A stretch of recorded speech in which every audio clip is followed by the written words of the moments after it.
Good morning. This is Randy with Snap Judgments. Yesterday, we reacted to the AFC Championship. Today, we're switching gears. With 2 weeks until the Super Bowl, there's really no reason to preview the same game every day. This is the part of the calendar where teams, including the Patriots, are already deep into draft evaluation mode.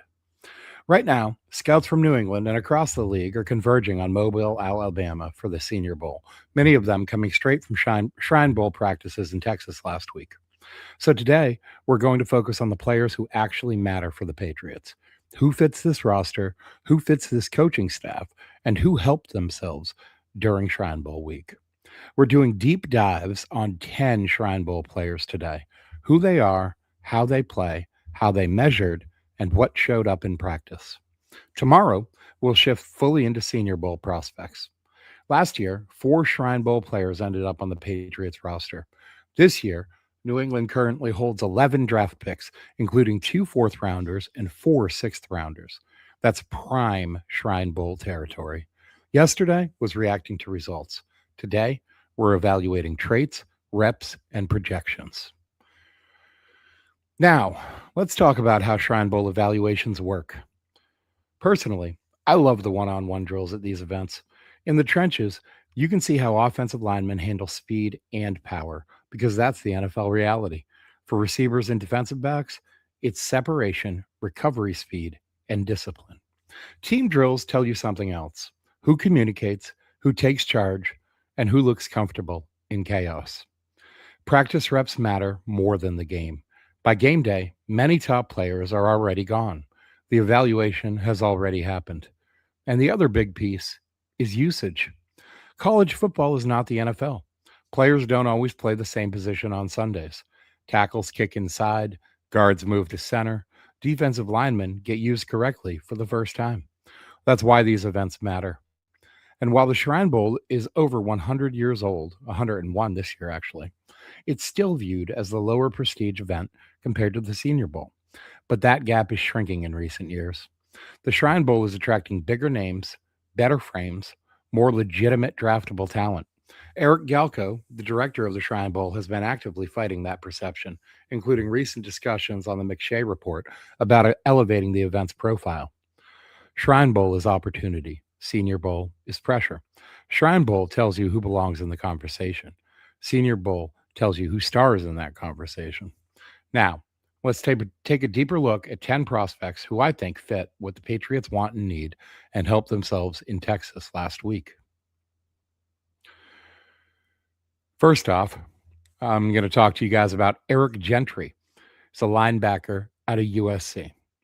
Gentry is a senior at USC who came to USC via Arizona State and out of Philadelphia, where he went to high school at Newman Goretti High School and was a 3-star recruit in the 2021 class.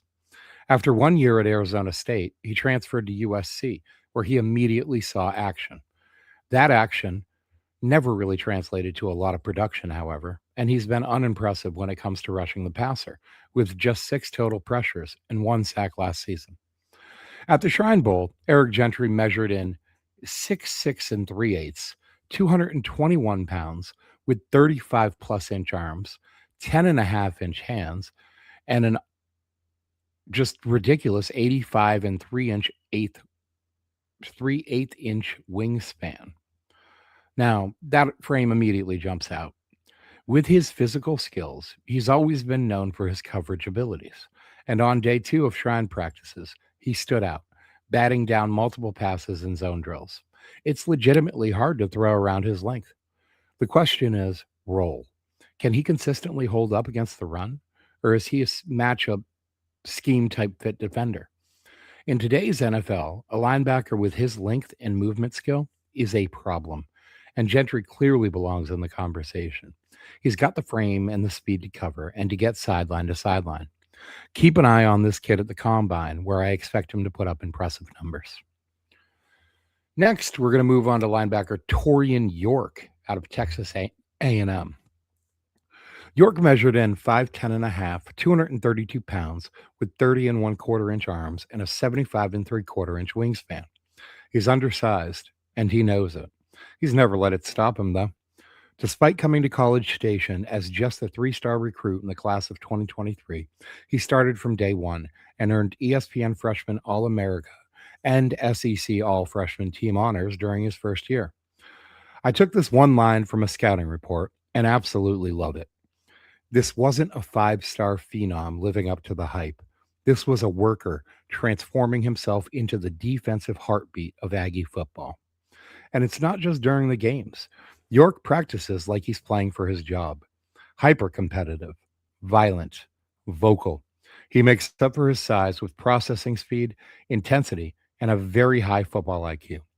He is a defensive field commander who took over defensive pre snap adjustments in his second year of college, running the team's defense on the field as an extension of the coaching staff. He even uses his smaller size well, creating leverage that allows him to push back bigger blockers and makes plays both in the run game and on the QB. He tackles well, he can blitz and cover. He's a great leader and has a motor that never stops. The only things he lacks revolve around size. And again, he's never let that stop him. He may end up as a special teamer or sub package linebacker just because there can be some physical realities in the NFL when it comes to size. But coaches are going to love this guy. He fits the Patriots mentality perfectly.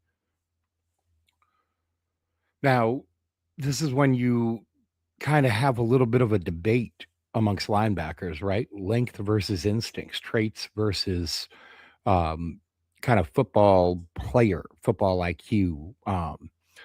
There are people who will tell you to take the football player. That'd be Torian York.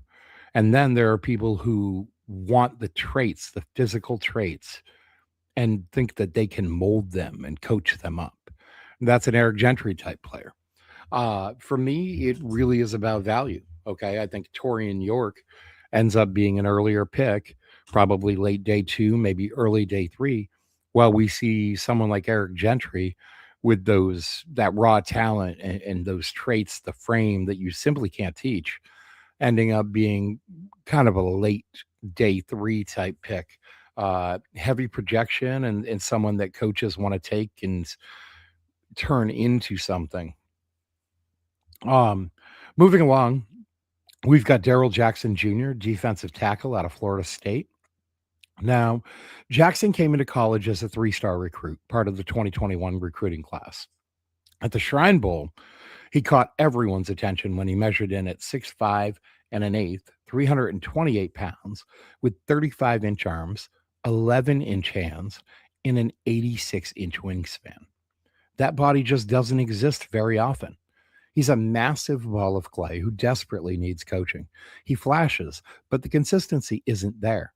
Pad level, conditioning, effort all fluctuate. Now, there may be some concern about his coachability, and those are questions he's going to have to answer during the interview portion of both the Shrine Bowl event and the Combine. He's one of those guys you see these days that's jumped around from program to program throughout his college career. And NFL draft talent evaluators, coaches, and general managers are all going to want to know why. Okay. He started at Maryland. He played every game there as a freshman, so he clearly had the opportunity. Then he transferred to Miami. Now, you could see a transfer to Miami as being a leap up in competition, right? In 2022, he started every game for the Hurricanes, and then he promptly transferred again, this time to Florida State. Now, due to NCAA regulations, he was held out of most of the games in 2023, played, I believe, their bowl game that year. And then he just finished the rest of his career at Florida State. I mean, apparently he had finally found a program that he liked. Um, in total, he appeared in 38 college games, racking up 83 total tackles, 8.5 tackles for loss, and 6.5 sacks. Because of that rare frame, he's probably a day two pick despite the lack of college production and the questions around jumping from program to program. But someone's going to bet on it. Someone's going to see those tools and just see what they could potentially turn him into. Next, we've got Malachi Lawrence. He's an edge defender out of UCF. Lawrence joined UCF as part of the 2021 class, but redshirted for 2 years, not seeing his first game action until 2023 when he started all 13 games, earning honorable mention all Big 12 while piling up 7.5 sacks, 27 tackles, and 10.5 tackles for loss. He added 5 sacks in 2024, and in 2025, another 7 sacks, 11 tackles for loss, 3 pass breakups, and 2 forced fumbles. His pressure rate of 22.7% matches top five prospect Ruben Bain Jr. and really got the attention of draft nerds everywhere. Lawrence measured in at 6'4, 247 pounds, with 33.5 inch arms and an 81 and three-quarter inch wingspan. Now, these were shorter arms than anticipated, okay? We were all told that he had a verified 35-inch arm length. Important because he's a guy who's going to largely be drafted off traits. Okay, if you're being drafted largely off traits and your traits are off the charts, then you're going to go high. But if your traits end up not being exactly what everybody expected, you risk falling in the draft a bit. It'll be interesting to see the combine measurements this year. Last year, not sure how many people remember, there was a huge difference in length measurements when it came to the Shrine and Senior Bowls and the combine measurements. For whatever reason, Shrine and Senior Bowls were coming in significantly shorter and smaller than the measurements that were taken later on at the combine. This sort of thing could impact someone like Malachi Lawrence. And I could really see teams headed to his pro day with their own tape measure, trying to get their own tape measurements just because of the lack of reliability in the measurements coming out of these events over the past year. Well, certainly last year, potentially this year as well. We'll all have to keep a real close eye on the measurements that coming out of the combine, see how they match up with these events. Now, the first step on Malachi Lawrence is incredibly explosive. Okay. The pass rush plan is extensive, includes the use of chops, rips, swim moves, spins, and swipes. He mixes these up well, keeping opposing tackles guessing. He's a traits based pass rusher that mixes his physical gifts with a motor that never stops. He's limited in run defense, however, but here in New England, we don't ask the edges to set the edges much, the edge rushers to set the edge in the run game as much as other teams do. As a rotational rusher, he fits. What's going to dictate his value in this draft is not only the traits, but whether or not coaches feel he can be used on all three downs, or if he's exclusively a DPR, designated pass rusher, who plays only on passing downs at the next level. Situations like the Shrine Bowl can help coaches and scouts determine that. Now, we're going to flip to the other side of the ball here and talk to you about Jaden Roberts, an offensive guard out of Atlanta. Hailing from Houston, Texas, where he played at North Shore High School and helped win back to back Texas state titles, Jaden Roberts entered college football as a 3-star recruit, projected to be a Power 4 starter on the offensive line. After initially committing to Auburn, Roberts then decommitted and went to Alabama as part of the 2021 recruiting class, where he stayed his entire collegiate career. He wasn't an immediate starter, but by midway through the 2023 season, he had locked down his position at right guard for the Crimson Tide. Roberts' game is all about power. Power in his hands, power in his initial pop off the line, power when manhandling defensive linemen and creating massive lanes for the running backs behind him. The questions in his game revolve around his mobility and his ability to get to the second level and impact defenders there, whether he can make clean blocks there, that sort of thing. Roberts measured in at the Shrine Bowl at 6'4 and 3/4, 335 pounds, with 33 and 3/4 inch arms and an 83-inch wingspan. This is not an old school interior body. He is a legitimate athlete. This is evidenced by his place on Feldman's Freaks list in 2025. Bruce Feldman wrote, The 6'5", 327-pound senior has just 18% body fat and 272 pounds of lean muscle on his frame. Robert's power numbers again were remarkable. He squatted 805 pounds and power cleaned 415 pounds, while his bench press stayed the same at 525 pounds. He vertical jumped 29 inches and hit 19 miles an hour while running. This is a guy who squats over 800 pounds, benches over 500 pounds, and can run over 19 miles an hour. That's wild athleticism. He's got the tools, he's got the power, and he's demonstrated steady technical improvement throughout his collegiate career.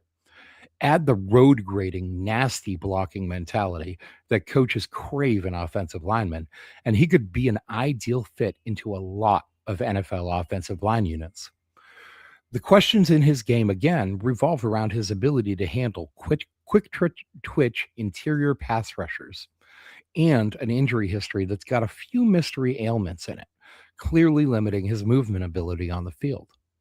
The next step in the process for him, the combine, will be important, not just for the medical evaluations, but also for skills that measure agility and movement. 3 years starting in the SEC.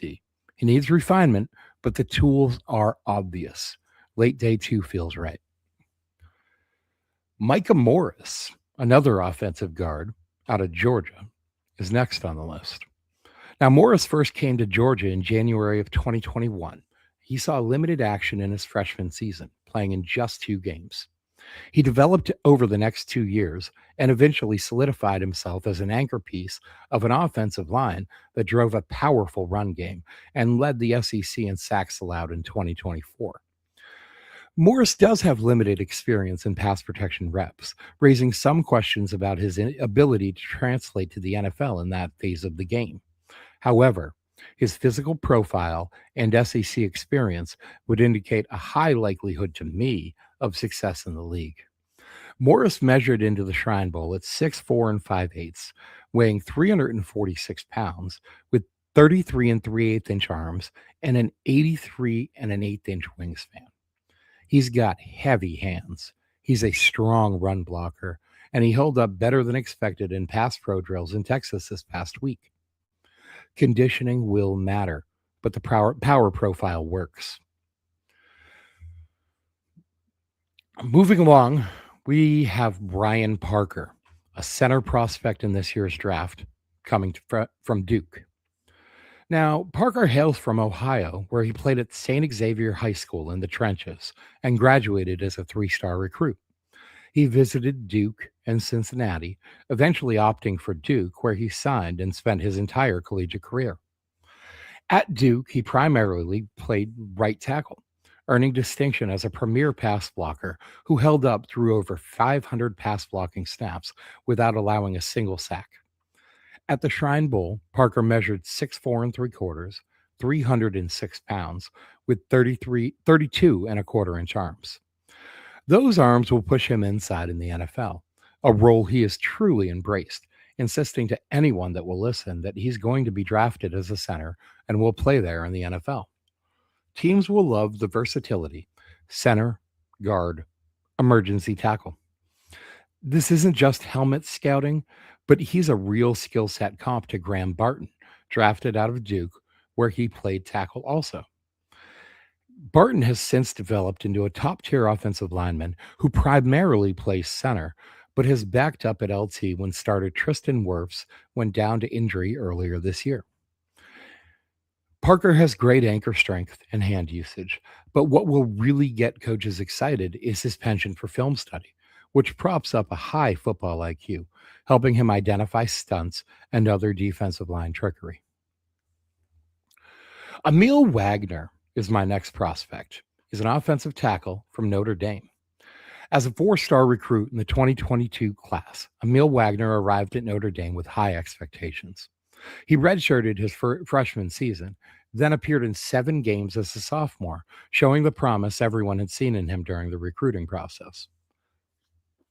In 2024, he allowed just 2 sacks on nearly 500 pass blocking reps, while also establishing himself as a strong run blocker. He's got great lateral movement skills that jump off the tape, both in the games he's played, but also in the drills down in Texas. Wagner measured 6'5" and an eighth, 302 pounds, with 34 and 3/8 inch arms, 10 and a quarter inch hands, and an 85 and 5/8 inch wingspan. But it's not just the physical tools with Wagner. Wagner is a true leader, great teammate, and genuinely good guy. He was awarded the 2024 Notre Dame Football Scholar Athlete Award and was one of four national finalists for the 2025 Jason Witten Collegiate Man of the Year. He was also a team captain in 2025 for the Irish, and Notre Dame AD Pete Bevilacqua recently said on the Dan Patrick Show that he was, quote, one of the most impressive people I've met in my life, who, hopefully, after he is done playing football, I hope he runs for president one day. That's the kind of endorsement that NFL general managers are going to eat right up. His length plus movement skills are rare.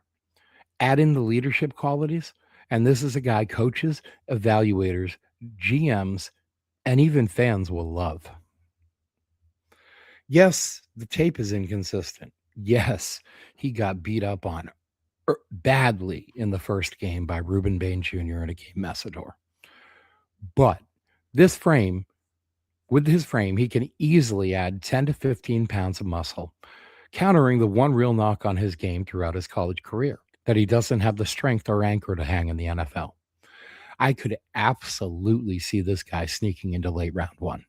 Traits like this just don't last. Now, Eric Rivers was one of my favorite prospects in the summer scouting process, rather. He's a wide receiver out of Georgia Tech, and Rivers has taken a different path to a potential professional career than most. This is a guy that is really interesting, okay? He started his college career as a walk-on at Memphis at defensive back in 2021. Now, there he primarily played on special teams. An injury knocked him entirely out of the 2022 season, but in 2023, he again walked on at FIU, this time as a wide receiver. He quickly earned a scholarship there, and the following year in 2024 had his breakout season, catching 62 passes for 1,162 yards and 12 touchdowns. He was recognized with a selection as an AP All American third team and capped his season with an 11 catch, 296-yard, 3 touchdown record setting performance against New Mexico State that went down in the record books. A little redundant there. My apologies. In 2025, he transferred to Georgia Tech, hoping to raise his profile against SEC competition as he replaced Eric Singleton in the offense, who was headed to Auburn. Unfortunately, given the limited passing offense at Georgia Tech, his production actually dipped, logging just 46 catches for 658 yards and 2 touchdowns. Rivers measured 5'9" and 3/4, 179 pounds, with 30 and an eighth inch arms, 8 and 3/4 inch hands, and just a 74 and a half inch wingspan at the Shrine Bowl. He's small, he's got a limited catch radius, and he doesn't have extensive experience or production against elite talent. But he's so explosive and athletic, and overall has the skills to succeed as a receiver or return game specialist. I'm projecting him as a late day 3 or UDFA fit. I'm looking at kind of the similar career track is Efton Chisholm, who Patriots fans will remember from last year's draft, and limited production this year, but a huge impact on the team. People love this guy. Um, Chisholm is a fan favorite. And, Rivers taking that kind of hardworking, long, meandering path to the NFL could be the type of guy that fans really latch onto and really want to see succeed. Marcus Allen, cornerback out of North Carolina, is going to be next on my list. And I do think that the Patriots, I don't think they really care about the nonsense with Belichick. I don't think that Vrabel would let that impact his decision making at all. If he sees a prospect that fits this team and could help this team win games. So, so let's talk about him for a minute. Allen's flown under the radar a bit as the second corner on a team in North Carolina that's experienced a tumultuous season, centering around their coach Bill Belichick and the circus that continues to surround him. Marcus Allen showed the ability to play in press or zone at UNC and was frequently left on an island where he held up well enough. He's a bit thin and not a good tackler, which may knock him entirely off New England's draft board, to be honest. But we're talking about him anyway, just because to my eyes, he was the best corner that I saw on tape at the Shrine Bowl practices. Allen measured into the Shrine Bowl at 6 foot and 7/8, so just a shade under 6'1", 179 pounds with 32 and 3/8 inch arms and a 78.5 inch wingspan. Long, disciplined, sticky in coverage. He needs to add weight, but the boundary traits are there. This is definitely a guy I want to keep an eye on throughout the process. Our cornerback group in New England needs depth. Alex Austin's contract is up this offseason, and he's struggled with injuries, even if he does come back. Allen could make an ideal late day 3 target, someone our coaching staff could turn into a solid corner. Now, when I zoom out from the week as a whole, one thing stands out immediately. The offensive line helped itself the most. Again, and that shouldn't really surprise anyone. These all star environments are built for trench players, in my opinion. In college, offensive linemen are often hidden by the scheme. They're helped by tempo, by splits, by RPOs, by quarterbacks getting the ball out quickly, sometimes by super talented teammates standing right next to them on the line. At the Shrine Bowl, that protection disappears. You're in one on one drills. You're isolated. You're asked to block NFL caliber size and speed without help. And that's where offensive linemen either get exposed or make money. We saw multiple linemen this week show they belong.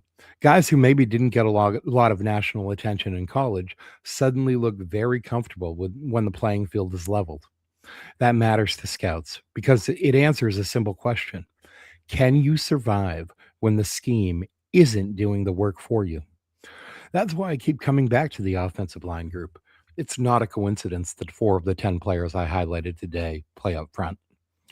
The second big takeaway is this: measurements matter. We can talk all day about production, toughness, leadership, and work ethic, and all of that is important. But when scouts walk into these events, the first thing they look at is the tape, and then the second thing they look at are the measurements.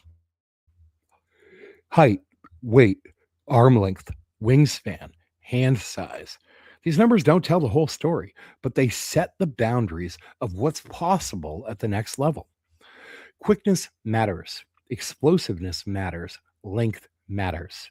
And when you see a player check those boxes in person, then back it up with movement skills in drills, it changes how teams talk about them in meetings.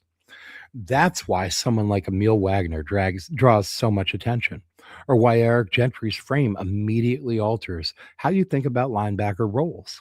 These aren't abstract ideas, these are physical realities teams have to work with. You can't coach length, you can't teach wingspan, you can refine technique, but ultimately, the tools have to be there. Another important takeaway is how comfortable players looked outside of their college roles. We saw interior linemen hold up in pass protection when maybe they weren't asked to do that much in college. We saw tackles kick inside. We saw defenders line up in different spots and still compete. That's huge because the NFL is about problem solving. Many teams want players who can adapt, not just execute one assignment in one system. Another position too, by the way, and I hadn't wrote notes on this specific part yet, but is kind of the edge position. Every year we see along the defensive line guys who show up to these all-star events or the combine in drastically different shape or as a drastically different shaped player than they were in college. Ones that stand out to me immediately off the top of my head are Nick Skirton and Shamar Stewart from last year's class. They played with Texas A&M, yeah, Texas A&M in college, and they at Texas A&M they wanted these guys to bulk up to be on the line. Clearly, these guys felt like they played better at a lighter weight while in college, they played at like 280, but they showed up to these all-star events in the 250 to 260 range. So that's another interesting difference from game day in college to, you know, the all-star event, your pro day, the combine, and ultimately where you get drafted and how you play in the NFL. You drastically different roles that we see these players have. Um,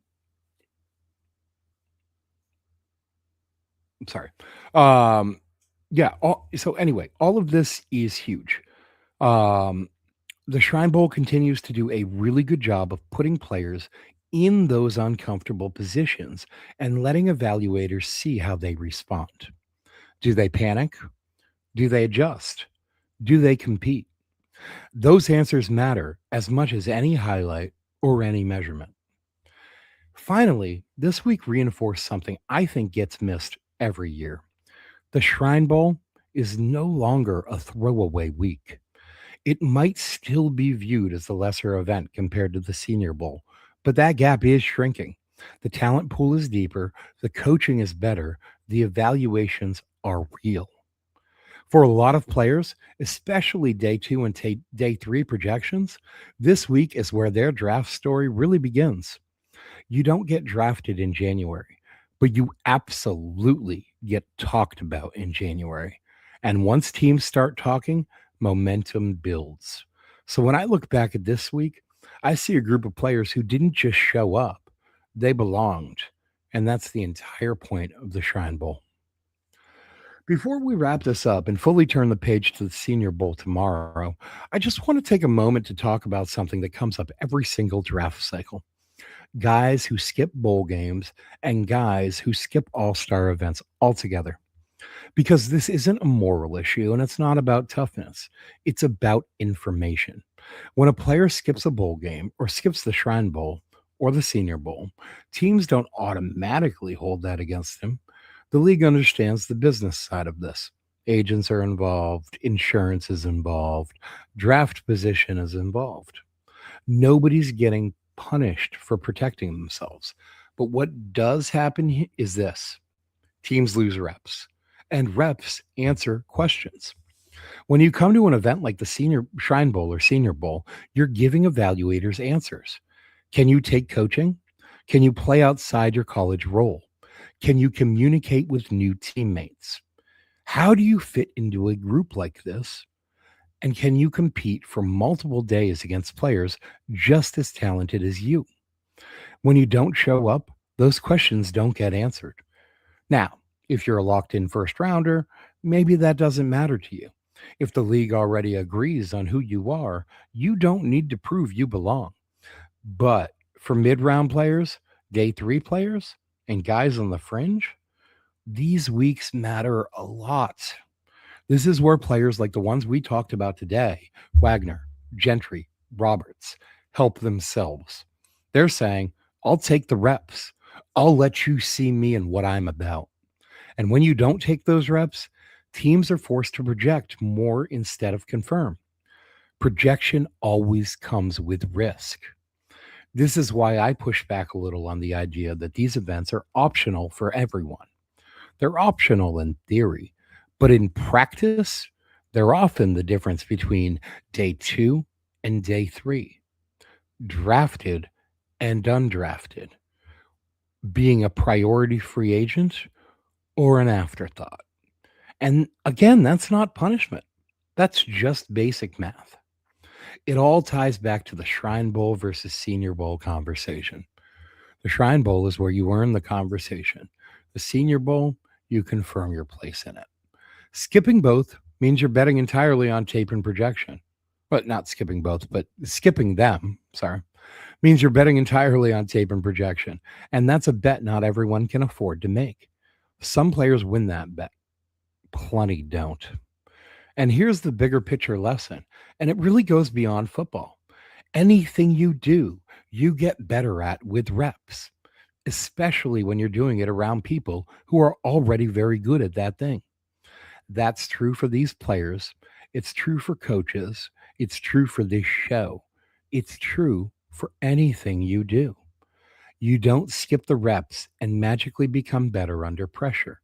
You earn your way there. That's what this week has been about. So, as we head into the Senior Bowl week, this is what I'll be watching. Who embraces the reps? Who separates when the margin for error gets smaller? Who confirms what we thought we knew? And who changes the conversation? Tomorrow, we'll start breaking down Senior Bowl prospects and see who survives the next step. Because this is the part of the cycle where opinions stop being flexible. That's Randy. I'm Randy from Snap Judgments, and that's all I've got for you today. Subscribe for more. We do a daily live stream and upload regular short videos and little bits and pieces here and there as they become relevant, I guess. I'm not going to be the fastest guy in the news cycle. I'm not going to be the first guy that you hear something from sometimes or whatever it is. But I am going to give you honest takes that are relevant to this team and takes that I think are important right now. I hope you enjoy them. And once again, hit that little subscribe button right down there. Follow me so you can get notified every time I come on live and every time I drop a new video. Thanks for being here. I'll see you next time.